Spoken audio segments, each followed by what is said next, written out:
no solo aquí, sino en otras partes del mundo. Le damos la calurosa bienvenida, le decimos bienvenido a casa, bienvenido a River, al avivamiento de la calle Broadway, donde viene la gente rota, a este hospital del alma, de donde sea que te estés conectando, gracias por estar ahí. Y yo quiero que me prestes mucha atención hoy, porque hoy es un día para sincerarnos, es un día para ser brutalmente honestos, que no es lo mismo que ser honestamente brutos, ¿no? Brutalmente honestos, porque si no me dicen que nos dijo bruto, no, brutalmente honestos, descarnadamente sinceros. Y yo necesito hacer un trato hoy. Primero, contar con tu honestidad intelectual, tu honestidad anímica, espiritual, y que abras tu corazón. No te voy a pedir que me digas nada, pero que oigas este mensaje con el corazón abierto. Por eso hablo de honestidad intelectual, de abrir la mente para decir, sí, yo estoy dispuesto a que Dios me hable, sea lo que sea que me tenga que hablar. Y yo prometo por mi parte, esta es la otra parte del trato, porque un trato siempre es bilateral, prometo abrir mi corazón, contarte una de las tantas batallas que me ha tocado librar por muchas décadas, y creo que es la primera vez que lo voy a contar, pero lo cuento de modo que te aliente, que sientas que no estás solo, aquí en el mundo donde estés mirándome, no estás solo en esto que estás viviendo. Dicho esto, paso a transmitirte lo que creo que Dios me dijo que te dijera. Voy a hacer el torpe intento de transmitirte tal cual, sin omitir ni agregar una palabra a lo que creo es la revelación de Dios para este día. Yo estoy convencido que una cosa es sentirnos amados por Dios cuando nuestra vida está en orden y sentimos que nuestra vida le agrada al Señor.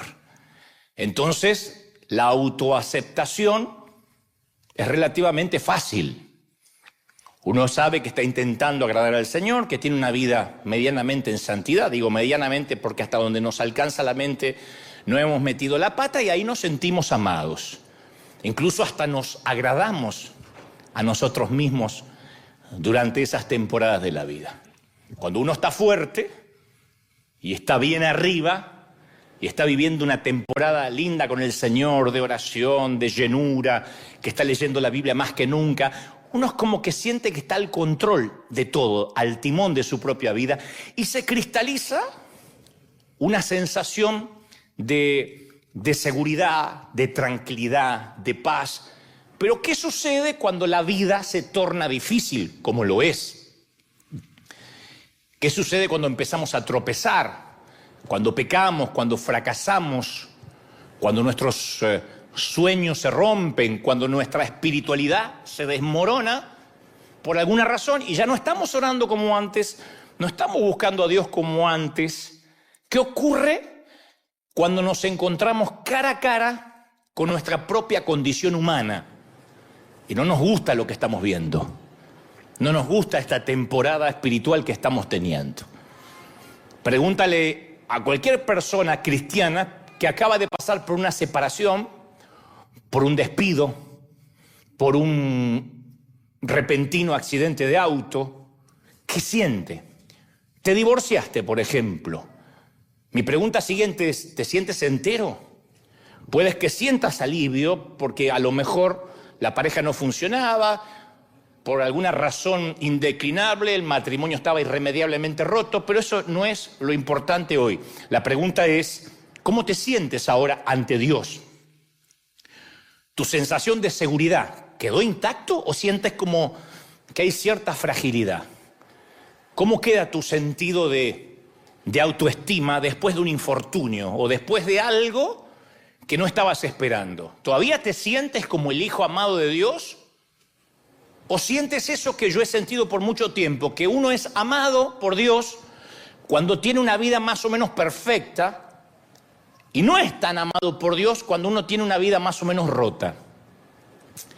Hay temporadas que se nos olvida que nuestra caída, que nuestros errores no lo impiden a Dios que nos ame. Hagamos lo que hagamos, no hará que Dios nos ame menos. No es una apología esto de pecado, no estoy diciendo haz lo que quieras, lo que se te dé la regalada gana, y Dios no le importa. No, se entristece, pero no te deja de amar. Y ya sea que lo entendamos o no, Dios nos ama, está presente en nuestra vida, habita en nosotros, nos ofrece una compasión que no se compara con nada que hayamos leído en un libro o escuchado en un sermón. No sabes cómo te ama el Señor. Es lo primero que quiero que sepas, que te grabes en tu corazón. Te ama el Señor. No, tienen que aplaudir más fuerte que eso, que se escucha en el mundo. Nos ama el Señor. ¿Lo crees? Ahora, hay una condición implícita, una condición que no está dicha de manera verbal, pero que está implícita. Dios nos ama, pero también nos llama a dejar de escondernos y a venir ante Él sinceramente, cosa que cuesta horrores en el ámbito cristiano. La autenticidad, la falta de hipocresía. Dios sigue siendo el padre que corrió al encuentro de su hijo pródigo que llegó cojeando a casa, con olor a puerco. Sin embargo, apenas metemos la pata, buscamos escondernos. Es una tradición edénica. La traemos del huerto. Heredamos de Adán y Eva que de alguna u otra forma los usamos como modelos a seguir. Y cuando metemos la pata, tratamos de escondernos de Dios, de la iglesia. Todavía hay mucha gente que cuando peor se siente, el hilo más delgado es la iglesia. No voy más porque no me siento digno. ¿Cuándo fuiste digno? ¿Cuándo? Viniste a la iglesia porque tu santidad lo ameritaba. ¿Pero por qué nos escondemos? Porque no nos gusta lo que vemos en ciertas temporadas de nuestra vida. Entonces, ¿qué hacemos? Fabricamos un falso yo. Fabricamos un yo admirable, medianamente atractivo, espiritual, superficialmente feliz, porque la felicidad no es tal, es superficial, es playita. Escondemos lo que sabemos de nosotros mismos, o sea, todo lo que asumimos que es indignos, que nos hace indignos para ser amados por Dios. Y nos escondemos detrás de caras espirituales que nos ponemos para el consumo público, para que la gente nos vea de que todo está bien. Todos, de alguna forma u otra, fingimos. Si nos duele la panza, no se nos va a notar necesariamente, ¿no? Excepto el dolor de pies, que dice que se refleja siempre en la cara. Si los zapatos están apretados, los dicen tus ojos. No queda otro. Pero con el tiempo, esto es lo grave, con el tiempo olvidamos que estamos escondidos y eso todavía no es lo peor.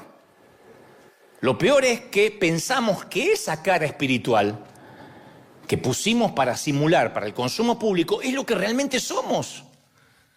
Ese es el problema, porque Dios ama quien realmente somos, nos guste o no. Nos ama por encima del maquillaje. Y cuando Dios nos llama, como Adán, a salir de nuestro escondite, quiere que salgamos desnudos, como estamos.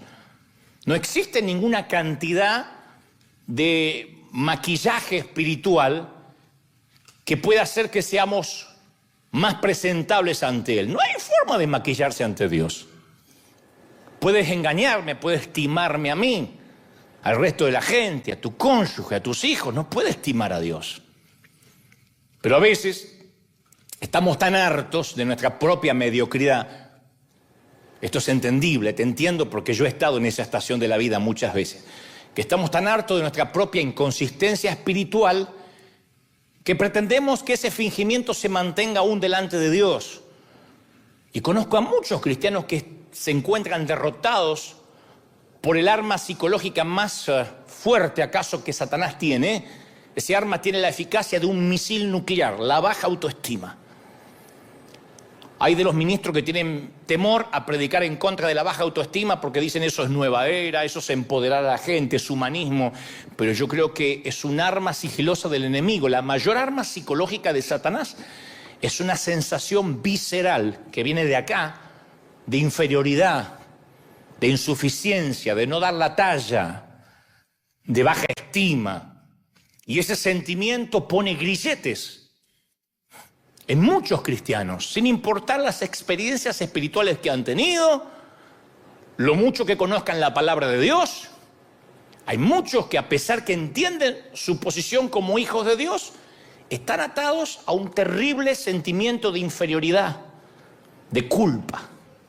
Satanás es el gran acusador y te acusa hasta por tu tentación. ¿Cómo podés tener esos pensamientos? Alguien dijo alguna vez que si los pensamientos sexuales que tienen la mayoría serían expuestos en una pantalla, el mundo sería un caos.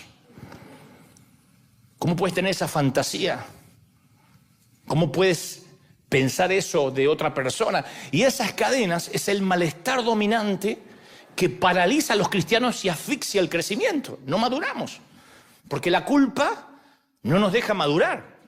Y algunas personas, cuando son criticadas o rechazadas, piensan, bueno, ahí está, lo dijo. Esto demuestra que soy un fraude. Esto que me dijo demuestra que realmente no sirvo. Y le damos mente a aquellas cosas que nos dicen, que tienen que ver a veces con una crítica despiadada, pero que la creemos. Y ahí empieza el autorrechazo, que es el mayor enemigo de la vida espiritual. Porque el autorrechazo contradice la voz sagrada, divina de Dios que nos llama amados. Por eso te empecé diciendo, te ama el Señor. Pero cuando uno está autorrechazado, no puede sentirse amado. Mira, cuando yo tenía 5 años, he contado muchas veces el episodio, el impostor o el falso yo que me armé nació como una defensa contra la tristeza y la soledad. A los 5 años uno no es tan maquiavélico como para decir voy a ser hipócrita, voy a simular en la iglesia. 5 añitos. Pero yo me inventé un falso yo para sobrevivir a la soledad, al no sentirme amado. El impostor dentro mío me susurró, Dante, nunca más seas tú mismo porque a nadie le gusta como eres. A nadie le gusta cómo hablas. A nadie le gusta ni tu físico, ni tu manera de ser, ni nadie está feliz porque naciste. Acuérdense que yo una vez le dije a mi mamá a los 4 años y medio, mami, ¿ustedes me quisieron tener? No, querido, fuiste un susto, después te explico. Cuando te dicen que fuiste un susto, no es que te esperaban con el cuarto pintadito de celeste, no. Naciste por una noche de avivamiento descontrolada del viejo y ahí está. Después me enteraría los intentos de mi madre por abortarme para que el cáncer no terminara de matarla, etc. Entonces todo eso de una forma u otra marca tu vida de adulto. Entonces mi impostor, que vivía dentro mío, o que nació dentro mío, me dijo, invéntate un nuevo ser para que todo el mundo admire y nadie sabrá quién realmente eres. Así que me convertí en un buen chico, cortés, discreto, atento, muy respetuoso, un señorito, un caballerito, cuando era chiquito. Leí mucho, con voracidad. Leí aleatoriamente todo lo que pude tener a mi alcance en la biblioteca que mi mamá me había heredado. Dibujé mucho, todo tipo de caricaturas, dibujos humorísticos, pero me sentía acosado en cada momento por la sensación de abandono, de rechazo, que no había nadie allí para mí, que no me amaban. Y aprendí que dibujando, siempre que dibujaba, venía una tía, un pariente o en el colegio dibujando, me daba cierto reconocimiento y la aprobación que yo siempre buscaba con desesperación. Entonces me daban un papel y yo empezaba a dibujar en cualquier reunión familiar, en noches de Navidad, de Nochebuena, Navidad, en el colegio. Yo dibujaba para ganarme la aprobación de los profesores y empecé a dibujar relativamente bien. Pero orbitaba en una zona sin ningún sentimiento profundo para mantener la vergüenza y el rechazo a una distancia segura. Y me construí un búnker de acero, un blindaje emocional. Un blindaje que cubrió mis emociones y también me negó el acceso a las emociones. Porque cuando uno se blinda, después de un desengaño amoroso, por ejemplo, después que te rompen el corazón, dice, nunca más confío en nadie. Bueno, te blinda para que no te vuelvan a dañar, pero tampoco puedes volver a amar, no puedes dar. Entonces, cuando me blindé, el impostor que presentaba yo de manera pública era seguro, yo parecía un niño que no necesitaba afecto, que no necesitaba cariño, y ese gran divorcio entre mi cabeza y mi corazón perduró a lo largo de mis primeros años de ministerio, cuando ya me hice un hombre adulto. Ese divorcio permaneció. separé, hice una dicotomía de la cabeza y el corazón. Mi corazón necesitaba algo, pero mi cabeza se convenció de que no lo necesitaba, que no necesitaba yo el cariño. Sí, lo necesitaba desesperadamente. Y durante 20 años proclamé el amor incondicional de Dios en todos los continentes, porque fui un predicador precoz, joven, pero yo no lo sentía en mi corazón. Durante todos esos años de ministerio, 2 décadas, nunca me sentí amado por Dios.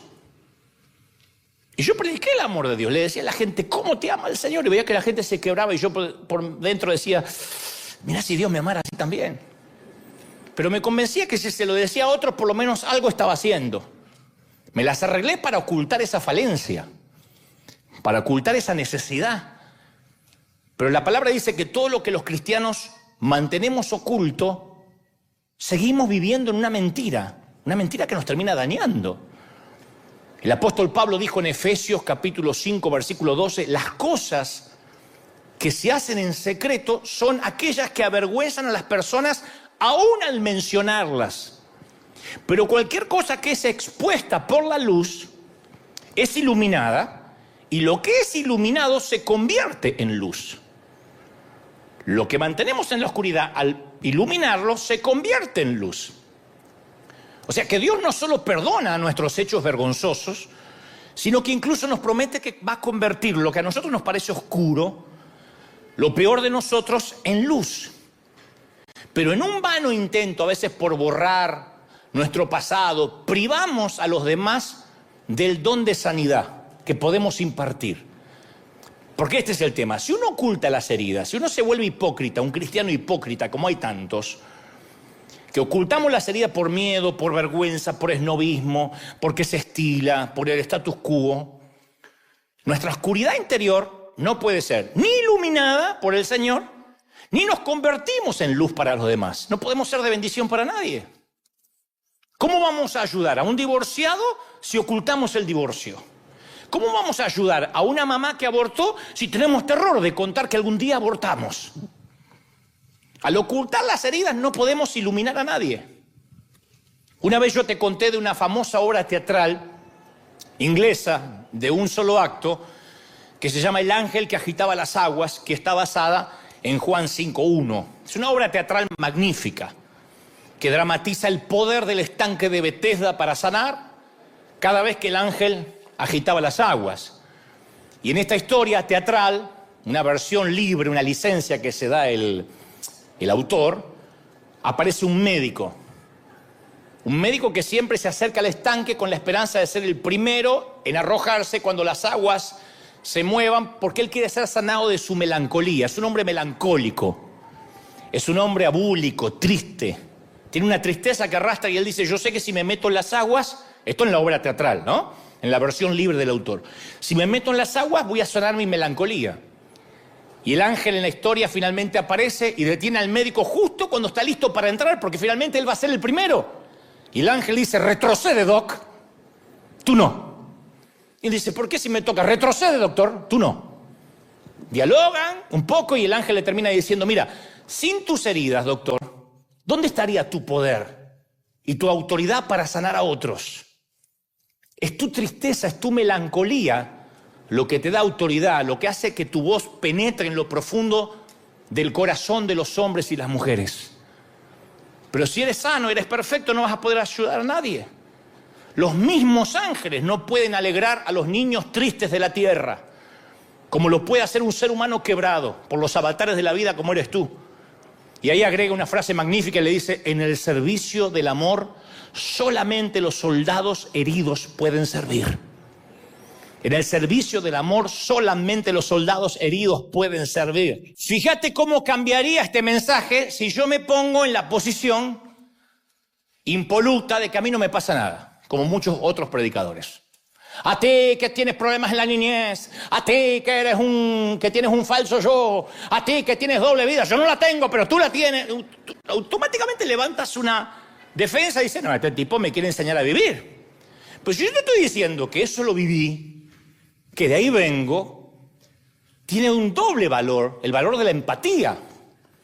Yo te conté que Alcohólicos Anónimos es la asociación que más funciona, que se niegan a institucionalizarse.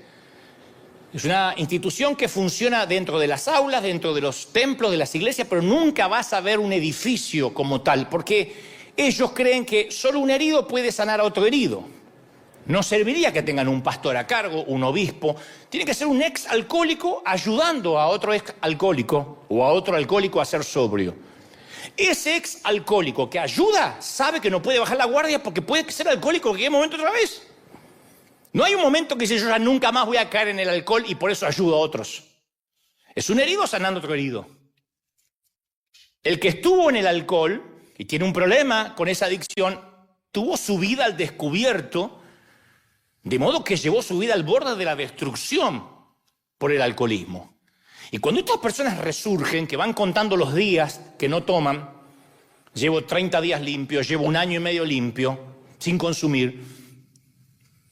Cuando esta gente resurge del infierno, de la adicción, tiene una comprensión, una sensibilidad, una empatía para ayudar a otros compañeros alcohólicos, ¿no? Porque ellos mismos tienen que estar luchando. Eso es lo que percibe la gente cuando un predicador te dice, yo también vivo lo mismo que vos.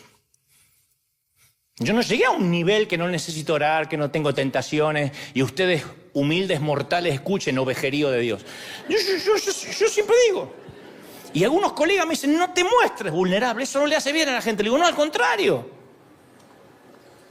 Los que salieron del alcohol, o están saliendo, están peleando al lado de las drogas, no se permiten olvidar su vulnerabilidad.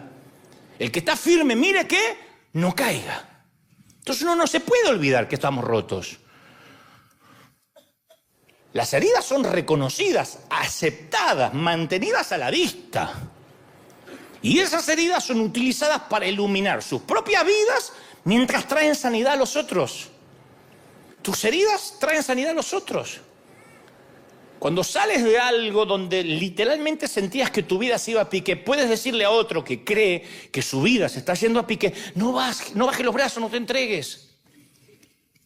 Yo pasé lo mismo y salí. ¿Cómo saliste? Te voy a contar. ¿Y ya saliste para siempre? No, pero todos los días la estoy peleando. Entonces es un cordón de 3 dobleces, 2 personas que están peleando por lo mismo. Este es un eco del clamor de Pablo en 2 de Corintios 12:9, que dice, por lo tanto, gustosamente haré más bien alarde de mis debilidades, para que permanezca sobre mí el poder de Cristo. ¿Cuánto hace que no escuchas a alguien hacer alarde de las debilidades? Pablo dice, yo hago alarde de mis debilidades. ¿Quién hace alarde de las debilidades? ¿Cómo te va, hermano? Bien, bien, mujeriego como siempre, pero acá ando. ¿Cómo te va, hermana? Y acá, lengua de víbora, chusmeando, viendo a quién puedo sacarle el cuero. ¡Ah! Nadie. Nos ponemos una máscara. Pero si uno oculta sus cicatrices y vive tras el impostor, no puede ayudar a nadie. Ojalá los predicadores, yo no me voy a poner en predicador de predicadores, porque soy simplemente un torpe mensajero, pero ojalá entendamos esto, la mayoría de los que transmitimos el mensaje, que lo que más bendice es alguien que se muestra vulnerable. Y te dice, mira, yo también lucho con lo mismo, te voy a contar cómo lucho. No como luché cuando era inmaduro como tú, no, como sigo luchando. Esa es la gran contradicción de la iglesia, de Cristo, que apenas nos entregamos al Señor, lo primero que aprendemos es a fingir. El lugar donde más se finge en toda la tierra es dentro de las paredes de una iglesia. Por eso dicen por ahí que hay oraciones más sinceras en los panteones y en entre las paredes de un hospital que dentro de un templo. Porque fingimos. Fingimos cuando cantamos, fingimos cuando adoramos, fingimos cuando vamos al Señor. Porque nos preocupamos por la aceptación, por la aprobación. Y debido a esa asfixiante necesidad de complacer siempre a los demás, desde el pastor hasta el otro, hasta el último, no pedimos ayuda. Y hasta a veces nos da pena pedir oración. Nos da pena decir, ora por mí. No solemos decir, ¿podés orar por mí? Sí pedimos oración para hacer un negocio, ora por mí que me voy a casar, ora por mí que me voy a comprar un auto, pero no solemos decir, ora por mí, estoy atado a la pornografía, no sé cómo salir, ayúdame, hermano. Y tampoco encontramos otro que diga, yo también, vos sabés que de tanto en tanto caigo a esa basura, te voy a ayudar. Llámame por teléfono cuando estés tentado. No. Ponemos una máscara, el otro pone una máscara y vivimos hipócritamente. Es el miedo a no estar a la altura de las expectativas de los demás, al parecer santo, más espiritual de lo que somos. Entonces es una locura, porque si esto es un hospital y la gente enferma finge estar sana, pierde el sentido el ser médico y pierde el sentido ser enfermo. ¿Y cuándo nace ese falso yo? Generalmente en la infancia o en la adolescencia. Cuando no nos sentimos amados, cuando nos sentimos rechazados. No hay que ser huérfano para esto, ¿eh? Pues yo no lo fui. Sin embargo, yo no me sentía amado por razones que no vienen al caso. Pero entonces, para lograr aceptación y para lograr amor, el falso yo suprime u oculta los sentimientos de modo que hace que la honestidad emocional, la honestidad espiritual sea imposible, o sea, nula. Nunca más mostramos los sentimientos. Vivir a partir del falso yo nos crea un deseo compulsivo de presentar una imagen perfecta al público. ¿Cómo estás? Bien. Y estamos sufriendo.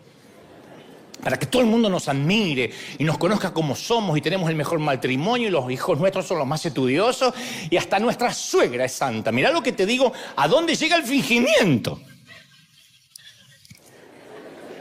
Entonces la vida del impostor necesita experiencias externas para proporcionar una fuente personal de significado. El impostor no es quién es lo que hace. El impostor toma identidad de lo que hace, no de quién es. Eso es lo peligroso. Toma identidad de lo que hace, no de lo que es. Son aquellos que si no están sirviendo a Dios, perciben que ya no tienen valía, que ya no valen para Dios, que Dios ya no los ama. Es que yo no puedo estar sin hacer nada, porque sienten que si no hacen, no tienen valor. Son las personas que tienen que anteponer a su nombre la palabra doctor, pastor, apóstol, porque si su estima no está relacionada con lo que hace, él no le alcanza con lo que es. Entonces el falso yo trata de encontrar su identidad haciendo para el Señor en lugar de estando con el Señor. Son la gente que cuando vino la pandemia se le desmoronó el mundo. Les agarró un terremoto emocional. Es que yo iba a la iglesia todos los días y servía en las células y era ujier y ahora tenés que orar en tu casa. No puedo. Se sintieron que Dios los dejó de amar porque su identidad estaba asignada por lo que hacía. Y la mayoría nos dejamos engañar por esa mentira. Que Dios se complace con nosotros cuando hacemos algo por Él, cuando diezmamos, cuando nos congregamos, cuando oramos, cuando cantamos. Por muchos años yo escondí mi verdadero yo, el verdadero Dante, detrás del desempeño de mi ministerio. Imagínate, yo empecé a los 19 años, un pibito, un chamaquito, todavía soy chamaquito, pero ahí era más. Y se te vuelan los pájaros. Porque yo construí una identidad a través de la tele, a través de libros, una agenda repleta de invitaciones. Tenía 23 años y tenía viajes por todo el mundo. Me pagaban para ir a todo el mundo a predicar. Mirá este muchachito que Dios usa. Y yo llegué a la conclusión que si el mundo cristiano pensaba bien de mí, entonces no había nada malo en mí. Como que de alguna forma le cerraba la jeta a mis viejos, diciendo, mirá el hijo que tuvieron, no me valoraron, no me amaron, y mirá cómo ahora el mundo me está invitando. Mirá cómo gente me escucha hablar. Tengo 23 años y estoy predicando en un estadio. Entonces, cuanto más invertía mi tanque emocional en mi éxito ministerial, más real se volvía el impostor. Y eso nos impulsa a darle importancia a cosas que no tienen importancia y nos va apartando de lo que es real. Entonces empezaba el año y yo tenía enero, febrero, marzo y abril ya llenos de invitaciones, sentía que Dios me amaba y estaba todo bien. Si las invitaciones se detenían por alguna cosa, decía, Dios quitó su favor. Yo tomaba identidad de lo que hacía. Me están mirando diciendo, a mí me parece lo mismo. Sí, es así. Uno toma identidad de lo que hace. Porque el falso yo nos hace vivir en un mundo de engaño. No está mal servir a Dios, está mal asignarse identidad con eso. Porque cuando uno se asigna identidad de lo que hace, no pasa a nivel ministerial, pasa a nivel familia. Hay mamás que en lugar de disfrutar ser mamá, toman identidad de los hijos. Su vida es, yo nací para tener hijos, para criarlos, para estar pendiente. Eso es lo único. Después me quiero morir. Cuando críe el último me quiero morir. No, ¿por qué te quieres morir? Pero hay gente, hay damas que toman identidad de ser mamá. Y cuando el último hijo emigra y vuela a su propio vuelo, son esas abuelas insoportables que te mandan 72 mensajitos al día. Acuérdense de mamá, acuérdense, estoy sola, me estoy muriendo, papá no me habla. Porque tomaron identidad de los hijos. Que acá no pasa, pero yo sé que en otras partes del mundo sí. O tomar identidad de tu cónyuge. Es espantoso. Porque ya tu cónyuge parte, o el matrimonio se disuelve, y tomabas identidad prestada, eras una luna, brillabas con una luz que no era tuya.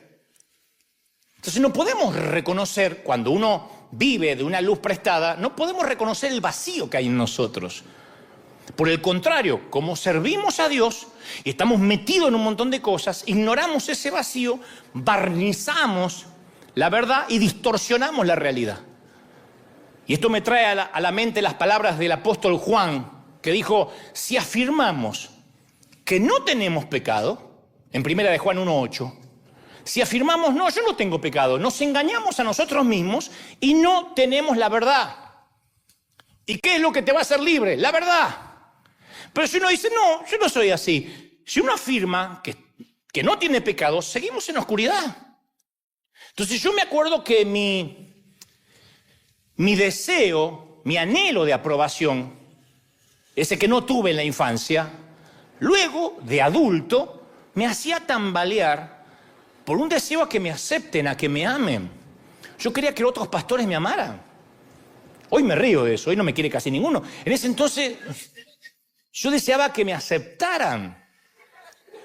Yo conté que yo he estado en congreso con un mensaje listo para miles de jóvenes, en una plaza de toros, en un lugar repleto, y se sentaba allí 2 o 3 pastores y yo cambiaba el mensaje por uno más sofisticado, uno más bíblico, para ganarme la aprobación de esos 3, olvidándome de todos. Pedí perdón ya, por eso creo que el Señor me perdonó. Hoy en día no me importa. Me interesa cumplir lo que Dios me manda a decir. Pero este es el tema más importante aquí. Dios no puede amar al falso yo. No podemos armarnos, sí podemos, pero, a ver, no vamos a lograr que Dios nos ame, porque Dios no puede amar a un hipócrita. Dios no reconoce a ese que inventamos para el consumo público. Dios no puede amarlo. Es como una dama que se faja toda y se mete un montón de corsés y anda así por la vida. Señor, bendíceme. Dios dice, no te reconozco, mija. Sácate todo eso, pues no sé quién es. Empecé a sacar. Ahora sé.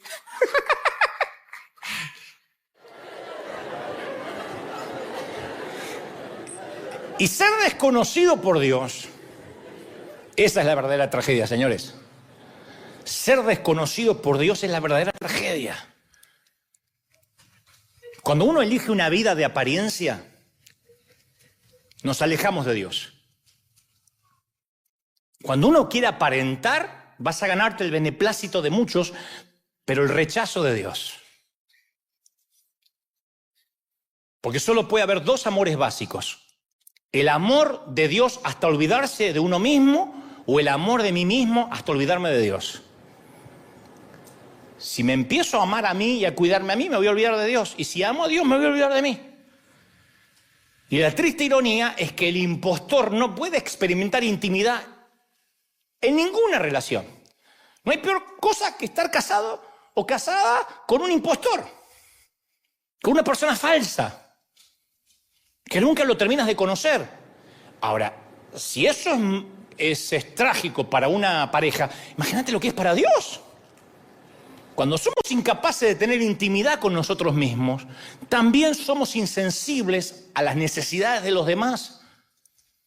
Por eso tantos en las iglesias no pueden amar a nadie, Publicamos la foto de lo que hacemos en el mundo y hay un montón de gente que no sepa tomar la izquierda lo que se pone a la derecha. Porque está mostrando, no es que él está haciendo y no lo está mostrando y quiere que hagas lo mismo. No, no quieres que muestre porque él no hace y porque él no siente compasión. ¿Por qué no siente compasión? Porque vive en hipocresía. El que vive en hipocresía no siente empatía por nadie. Ahora, ¿por qué nos conformamos a veces con vivir una vida tan limitada? Bueno, en primer lugar, yo tengo mi teoría. En primer lugar, porque los recuerdos reprimidos de la infancia sentaron un patrón que siguen estando ocultos ahí, cuidadosamente ocultos. Son patrones de la infancia. Es un radar de defensa muy eficaz que evita los sentimientos de rechazo, como me pasó a mí, pero que sacrifica la necesidad de intimidad. Uno no tiene intimidad cuando es un falso. No se puede estar con alguien que es falso. Yo tengo amigos así, no voy a decir quién, porque estamos saliendo al mundo, por ahí en otro momento lo contaría, pero yo tengo amigos así que fueron actores o cantantes y que se comieron al personaje. Entonces estamos en un restaurante, viene la gente, se acerca y él dice: hola, ¿cómo te ves? Te firmo el autógrafo, ¿qué tal? ¿Cómo te ves? Querida, ¿qué tal? ¿Me conoces? ¿Me conoces?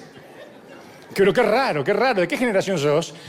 No, yo tengo 23, qué raro, tu mamá me debe conocer, ¿eh? Tu mamá me debe conocer, mis éxitos, ¿no conoces mis éxitos? Te firmo. La chica no quiere que le firme nada. Se va, quedamos solos y dice: vos sí te acordás de mis éxitos, ¿no? ¿Te acordás del hit que dice? Yo digo: no puede ser. Está enfermo. Se cree un famoso. Yo digo que hasta Messi en su momento tiene que dejar de ser Messi.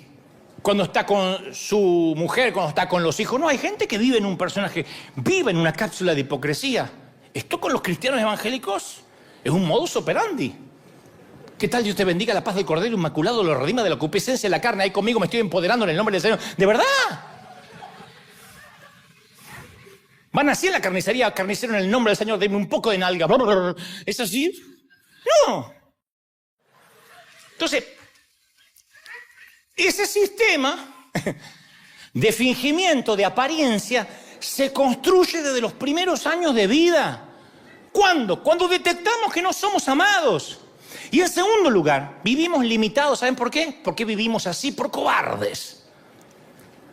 Porque una vida dedicada al qué dirán es una vida de pecado. Estás en pecado. Si estás viviendo por el qué dirán, y te lo digo porque he estado en pecado mucho tiempo, estás en pecado. Aunque algunos lo disfrazan de: no, estoy cuidando el testimonio. El testimonio se cuida solo.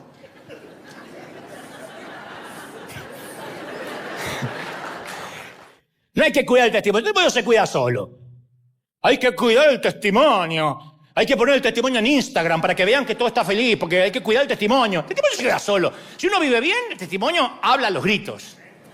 Y si uno vive mal, no hay filtros de Instagram o TikTok que te pueda hacer mejor de lo que eres. Entonces yo he pecado deliberadamente.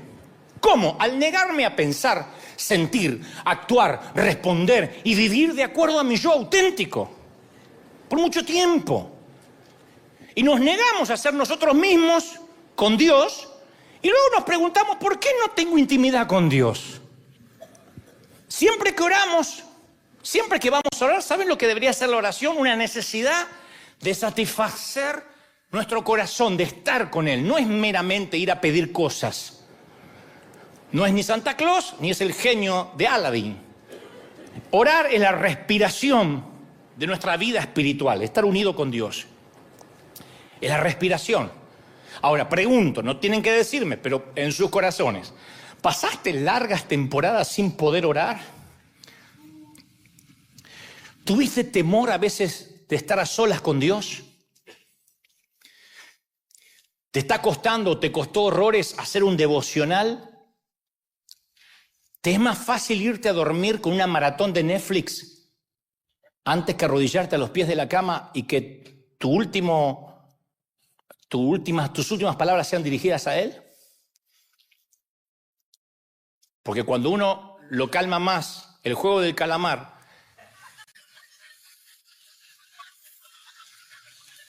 que Dios, ese es el impostor que vive dentro tuyo, no te deja orar. ¿Por qué? Porque el falso yo se resiste a la intimidad. El falso yo, el impostor que vive en ti, razona. Bueno, yo no oro mucho, pero sirvo un montón. Mira cómo tengo los pies de estar parado en la iglesia. Aparte a mí me gusta tener comunión continua, espontánea, en el auto, en el inodoro. Yo no soy de ay, me voy a poner a orar, así como las religiosas. A mí me gusta cantar corito. No, tu falso yo tiene terror a estar solo con Dios. Porque si está a solas con Dios, descubriría que no es nada, que está vacío. Entonces ese falso, ese hipócrita que vive en nosotros se siente frustrado porque a la vez nunca oye la voz de Dios. Pero no puede oírla porque Dios no lo reconoce. Dios tiene adversión hacia el hipócrita. No perdió un solo minuto en las Escrituras en tratar de convertir a un hipócrita. Y mirá que tuvo paciencia con las prostitutas, con los recaudadores de impuestos, aún con los centuriones. No tuvo un gramo de paciencia. Le dio como una batalla perdida con los hipócritas. Le dijo generación de víboras, serpientes, sepulcros. Porque no se puede Dios acercar a un hipócrita. Porque Dios detesta la mentira, la fachada, la máscara. Entonces la oración está muerta para cualquier identidad que no venga de parte de Dios. Por eso hay que salir fuera del escondite, mostrarnos. Porque cualquier cosa que sea negada no se puede curar. Las heridas tapadas no cicatrizan. Y si negamos, no podemos tener curación. Tenemos que reconocer, wow, soy un hipócrita, estoy habitando en un mundo irreal. Mi vida no es internet. No es las redes. Viste que hay gente que todo el tiempo, no es las redes. No es las redes. Aceptar la realidad de nuestro pecado significa aceptar, bueno, este soy yo, soy auténtico, este soy yo. A ver, no descanso en este soy yo y ya. No, este soy yo, a ver qué puedes hacer con los pedazos rotos de mi vida. Judas no pudo enfrentarse a su sombra, Judas no pudo. Pedro sí. A mi humilde entender, fue menor lo que hizo Judas que Pedro. Judas lo entregó, Pedro lo insultó 3 veces. Lo negó y lo insultó, maldijo. Pedro se hizo amigo del impostor, dije, este soy yo. Judas se enfureció contra él, le costó la vida. Porque acuérdense que el suicidio no ocurre de un impulso repentino, sino es un acto que ha sido ensayado durante años bajo patrones de rechazo. Son años y años de mentiras del enemigo y un día la cabeza explota y se quita la vida. ¿Ustedes recuerdan a Don Quijote, la obra de Cervantes? Cuando el caballero de los espejos le miente y le dice al Quijote, vea usted mismo cómo es en realidad. Descubra que usted no es un noble caballero, sino un idiota espantapájaros de hombre. Y el encantador le miente cuando dice, tú no eres ningún caballero, sino un tonto simulador. Mira las cosas como realmente son. ¿Qué ves, Quijote? ¿Sabes lo que eres? Un tonto que está envejeciendo. Y el padre de la mentira hace lo mismo, tuerce la realidad, nos distorsiona la realidad, nos distorsiona el espejo y te dice, tú no vales nada a menos que finjas. Eres un espantapájaros. No vales nada. Tienes que fingir, porque si no en la iglesia no te van a aceptar. Sí, pero mi matrimonio anda mal. No, tienes que decir que anda bien. Pero mi hijo está en rebeldía, no lo cuentes, porque lo van a sacar de servir al Señor. Pero conozco a alguien que tiene problemas con su orientación sexual, que se calle la boca, se meta dentro del closet lo más que pueda. ¿Por qué? Porque lo van a echar de la iglesia, lo van a discriminar. Y entonces tapamos y tapamos. ¿Y quiénes son los principales tapadores? Nosotros, los pastores. Los más timadores, los más hipócritas. Los que nos paramos acá como diciendo, yo vengo de estar toda la noche orando.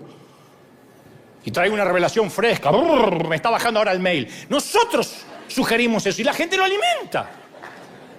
Mira, yo me acuerdo cómo Dios me sanó del síndrome del impostor. Bueno, estoy en recuperación, ¿no? Pero cómo fue la primera sanidad. Fue durante el año 2008, en unas largas caminatas por la noche, cuando vivíamos en Florida. Yo me sentía que no tenía valor. Había salido de la Argentina, que era donde me conocían mucho, y ahora era una nota más en un gran pentagrama musical viviendo entre los gringos y los venezolanos en Weston, Florida, Miami. Y yo no estaba haciendo nada para ganarme, creía yo, la aprobación de Dios. No estaba haciendo nada para ganarme su afecto, su favor, su amor. Y una noche estaba lloviendo y el Señor me dijo mientras que yo iba caminando, tú eres mi amado. No me lo olvido más, por eso siempre se lo repito a la gente.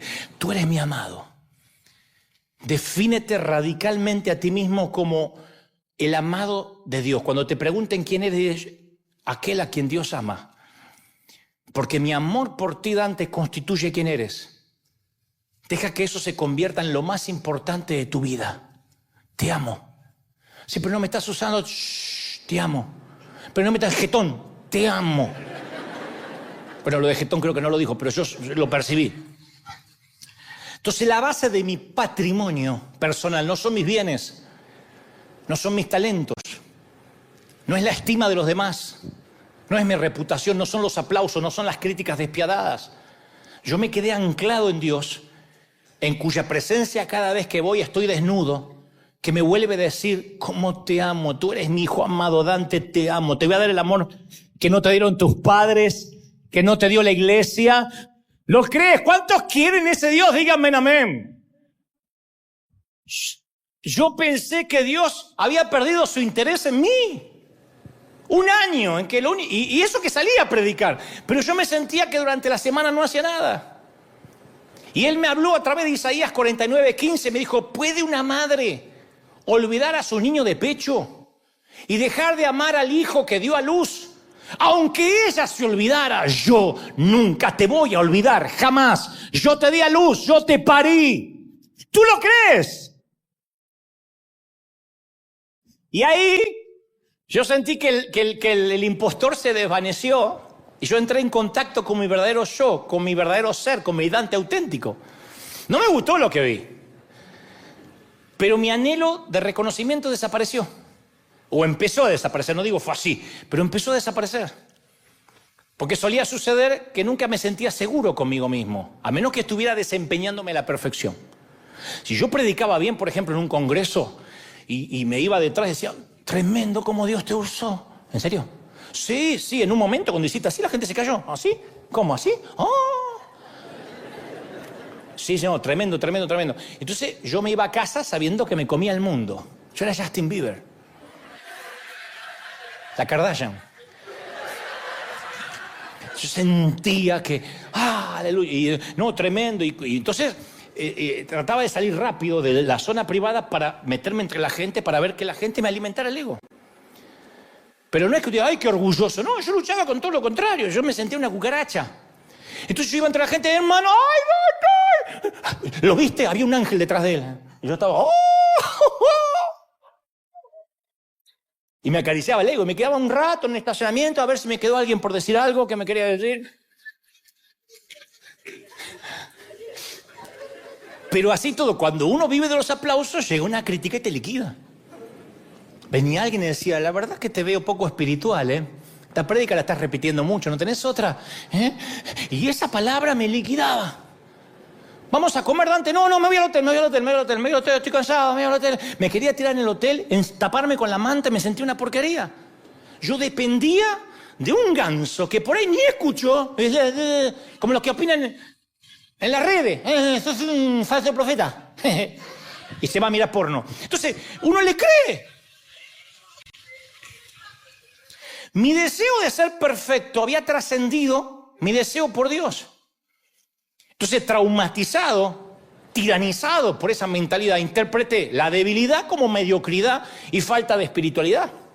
Me sentía seguro con Dios solo cuando yo me veía noble, usado, sin cicatrices, sin miedo, ganador.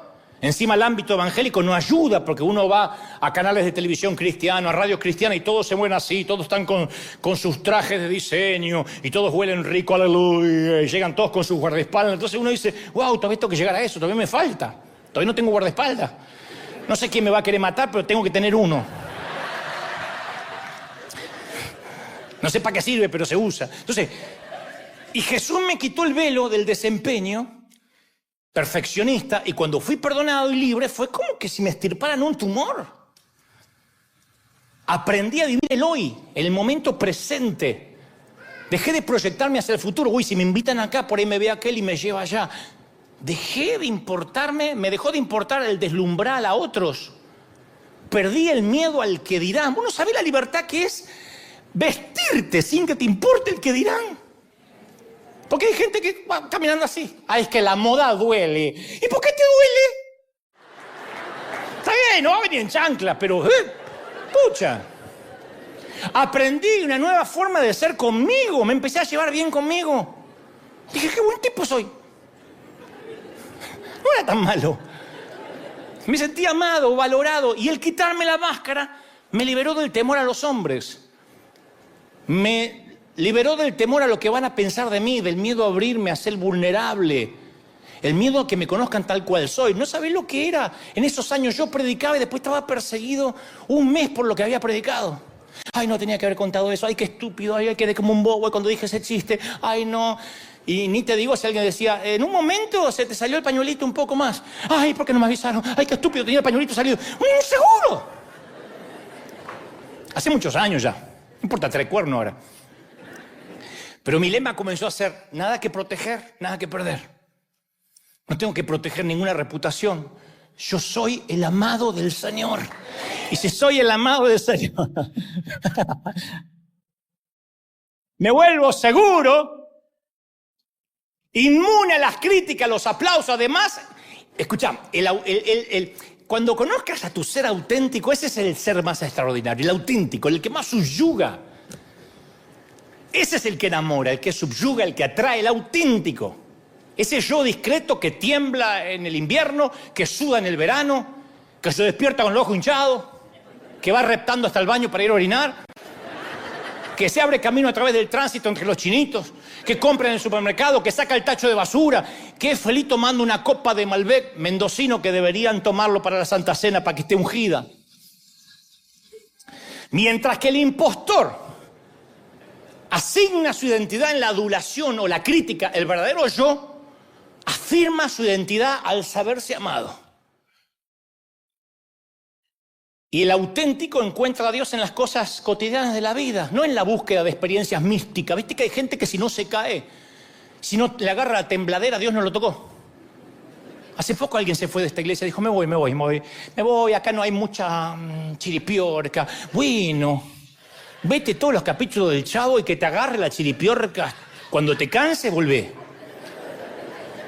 Gente que le gusta la espuma. Porque siente que esa es su identidad. Ay, me agarró la tembladera. Y ahí siente que Dios lo tocó. Yo todo lo que quiero decirte es, tú eres el amado. Vos sos el amado. Mi único deseo es que se grabe en tu rincón, en el rincón de tu ser. Eres el amado. Diga conmigo, soy el amado. Fuerte, soy el amado. Y anclado en esa realidad, uno no necesita que lo vean. Que lo reconozcan, que lo honren. Le damos la gloria a Dios siendo nosotros mismos. Vivimos con la conciencia de que somos amados y ese es el eje en torno al cual gira nuestra vida cristiana. Es el núcleo de nuestra existencia. No te sientes amado por Dios, está fregado.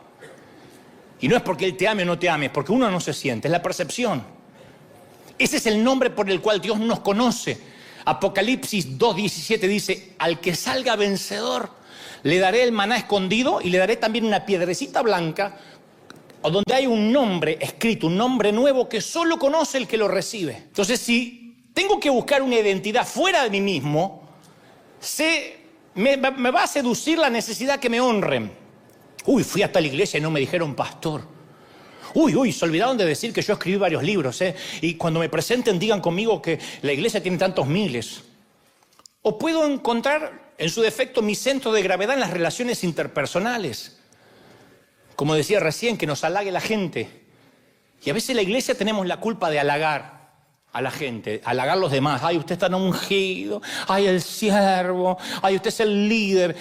Y cuando pertenecer a un grupo de élite eclipsa el amor de Dios, o cuando extraigo significado de cualquier fuente que no sea el saberme amado, estoy espiritualmente muerto. Cuando Dios es relegado al segundo lugar detrás de cualquier baratija, habremos cambiado la perla de gran precio por vidrio barato pintado. ¿De qué me sirven que me diga pastor, doctor, apóstol, si voy a llorar bajo la manta de que no me siento amado? Por eso recuerdo lo que el Señor me dijo bajo una lluvia una vez en Florida. Puedes oírme, Dante, te amo. Siempre te amé. Y he estado esperando que hagas silencio para decírtelo. Pero estabas tan ocupado, flaco, tratando de demostrarte a ti mismo y de demostrarme a mí que mereces ser amado, que no me podías escuchar.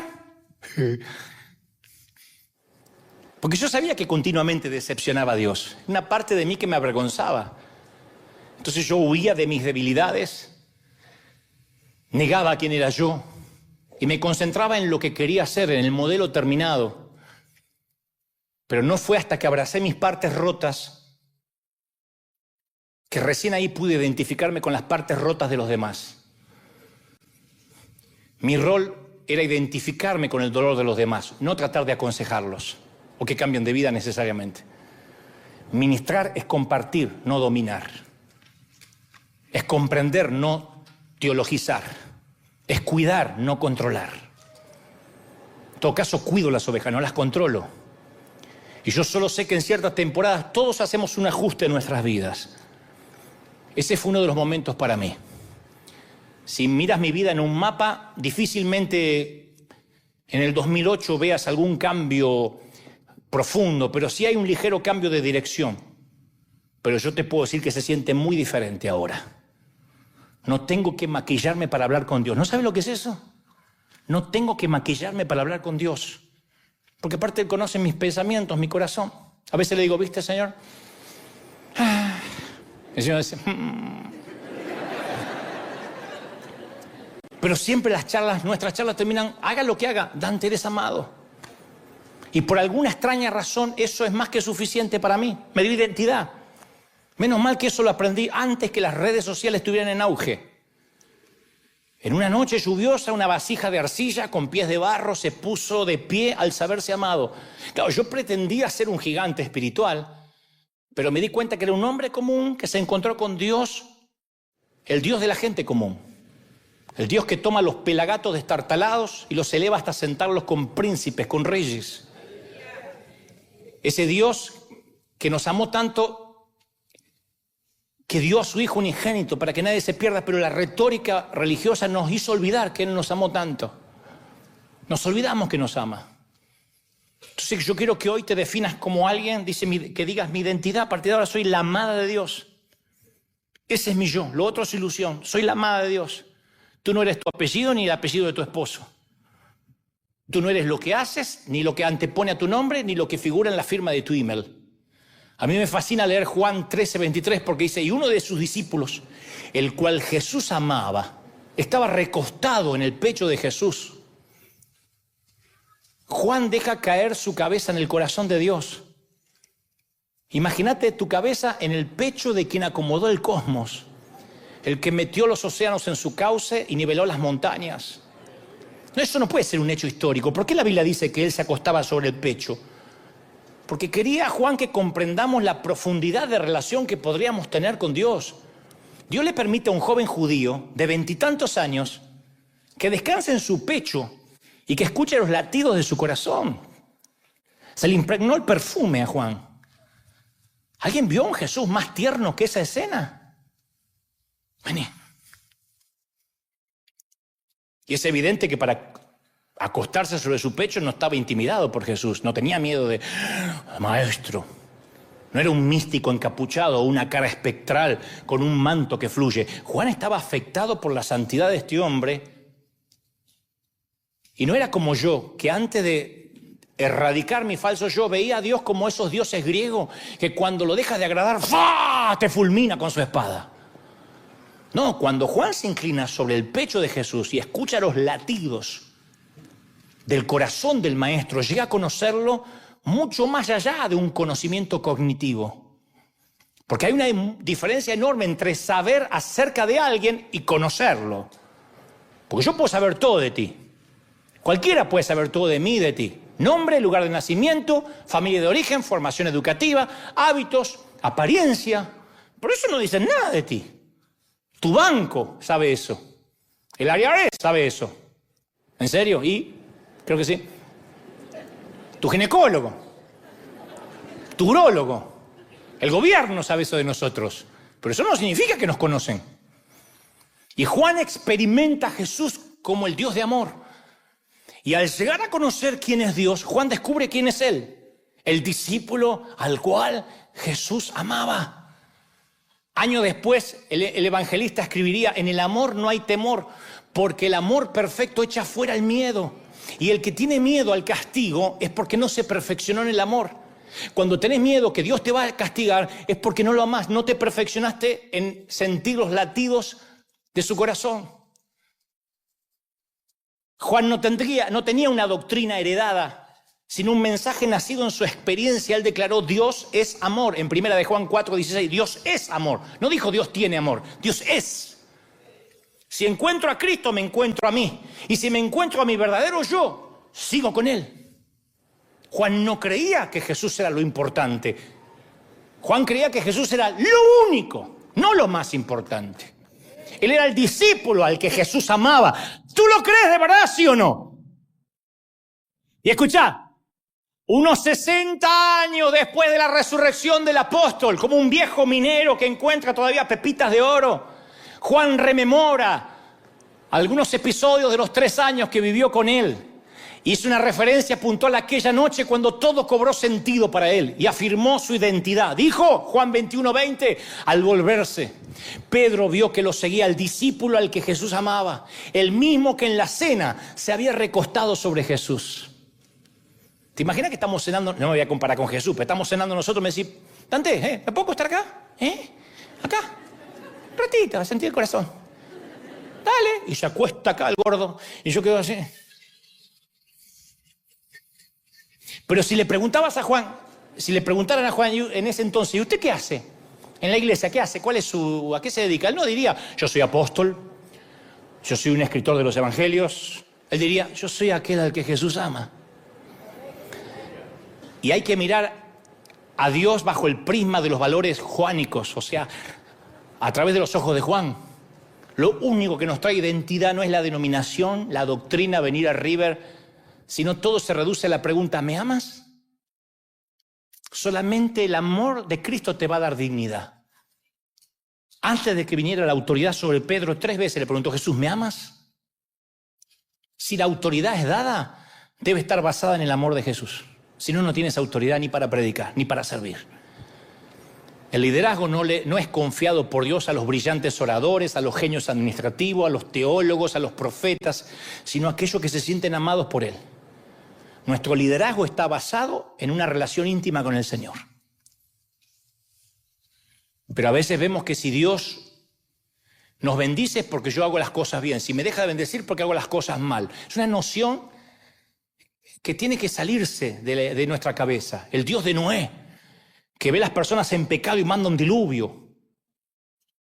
El Dios del desierto, que envía serpientes a morder a todos porque se quejaron contra él. El Dios de David, que diezma a todo el pueblo porque David se atrevió a hacer un censo. El Dios que exige la última gota de sangre de su hijo para expiar los pecados. Esos estados de ánimo de un Dios que alterna entre el odio, entre la ira y entre el amor. No, eso se nos hizo familiar hasta el día de hoy. Dios me está castigando. No es ese el Dios que vino a traer Jesús. Por eso si hay una palabra que ejemplifica a Jesús es reconciliación. Segunda de Corintios dice: en Cristo nos reconciliamos. Reconcilió Dios al mundo consigo mismo, no tomándole en cuenta sus pecados. ¿Lo crees de verdad, sí o no? Dios reconcilió, Colosenses 1:20, todas las cosas en el cielo, en la tierra, haciendo la paz por medio de su muerte en la cruz. ¿Cuántos quieren reconciliarse con el Señor? Nada te puede separar del amor de Cristo. Dile nada, nada. Di fuerte, nada. Ni la falta de conciencia, ni la falta de pasión, ni los juicios negativos, ni la imagen degradada que tenga de ti mismo, ni la suegra, ni el futuro incierto, ni las luchas de poder en la iglesia, ni los falsos profetas, ni el miedo, ni la culpa, ni la vergüenza, ni el odio hacia ti mismo. Nada te va a separar del amor de Dios. Nada te va a separar. Pongo mi verdadero yo. Te ama el Señor. Te ama el Señor. ¿Cuántos dicen amén? Te ama el Señor. ¡Aleluya! Si no hacemos eso, ya termino. Nunca dejamos la carga del pecado, solamente cambiamos la maleta de mano. Pensamos, no puedo decir que pequé porque si lo digo me van a dar con un caño y tengo que abrirme con alguien que me ama. No puedo admitir que estoy equivocado. Y en el fondo, uno no se siente aceptado y reprime la culpabilidad, finge que todo está bien. Yo me harté de ser hipócrita. Cuando digo legalista en recuperación es porque me harté de ser un legalista. Yo juzgaba a los demás por mi propia hipocresía. Si yo finjo, tú finges. Y a propósito, hace unas semanas yo te conté que suelo hablar mucho solo. No es que esté loco, pero hace más de una década tuve una charla con mi falso yo. La última gran charla, la última plática con mi falso Dante. Le dije, buenas noches, impostor. Quiero decirle, porque yo lo trato de usted, quiero decirle que cuando yo era un niñito y descubrí que no había nadie ahí para mí, usted intervino y me mostró cómo y dónde esconderme. Porque mis padres hacían lo que podían, no los culpo, pero no me sentía amado. Entonces, en ese momento de mi vida, impostor, usted fue invaluable para mí. Porque sin su intervención yo me habría paralizado por el miedo. Y usted tuvo un papel crucial en mi vida. Usted fue mi protector durante mi desarrollo. Cuando tenía 5 años, me enseñó cómo ocultarme. Me iba al galpón de la carpintería de mi papá, donde estaban todas las herramientas, y pasaba horas y horas allí, cada eterno y solitario verano. Me pasaba allí encerrado, creía que nadie podía encontrarme. Me sentía seguro y de alguna manera funcionaba. Mi mente se enfocaba en pensamientos felices, echaba a volar mi imaginación y a dibujar y me escapaba del mundo real. Así que, impostor, hemos construido juntos en aquel galpón un mundo en el cual podíamos estar seguros. Pero en el proceso de crecer, usted me siguió enseñando a ocultar mi verdadero yo. Y se puso en marcha un proceso de ocultamiento, de hipocresía, de apariencia. Y me di cuenta que usted es un mentiroso. Porque usted me dijo, Dante, si persistes en ser tú mismo, tus padres te dejarán de amar, los pocos amigos que tienes se largarán. Así que, Dante, tapa tus sentimientos, oculta tus recuerdos para que puedas encajar en el mundo cristiano. Y así comencé un elaborado juego de simulación y engaño. Y debido a que funcionó, en los primeros años no tuve objeción. Nunca lo enfrenté, impostor, porque usted me engañó. Y ahora me doy cuenta que usted, falso yo, es egoísta, artero. Usted necesita atención. Y ahora que cumplo mis 40 años, esta oración la hice hace más de una década, voy a llevarlo donde sin saberlo siempre deseo estar, a la presencia de Jesús. Así que sus días de berrinche y babosadas se terminaron.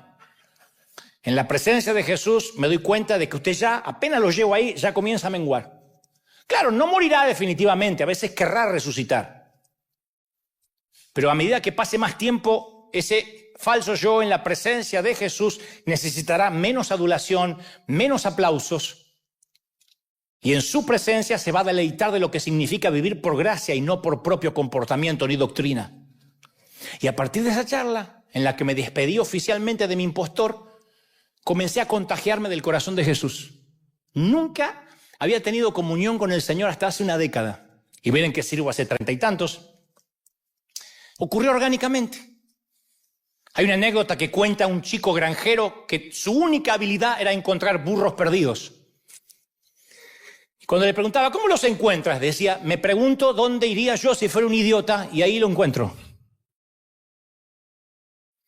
Bueno, llevando esta frase a una dirección positiva, al recostarme sobre el pecho de Jesús y a escuchar los latidos de su corazón, me suelo preguntar a dónde yo iría si fuera Él. Y nunca me equivoco. Y a partir de escuchar su corazón, nunca más me quedé callado ante los fariseos. Todavía no les digo víbora, serpiente, sepulcro, hipócrita, pero ahí voy, estoy aprendiendo.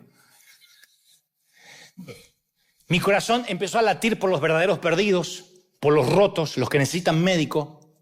Aprendí a sembrar, a ser más generoso. Le perdí el miedo a sacarme foto con los parias, con los líderes que pecaron, con los inconversos. Aprendí que el corazón del Señor late por los metodistas, por los bautistas, los luteranos, reformados, anglicanos, adventistas, pentecostales, testigos de Jehová, católicos, musulmanes, hinduistas, budistas, agnósticos, ateos. Y al igual que él, prefiero que una iglesia llena de gente enferma que en lugar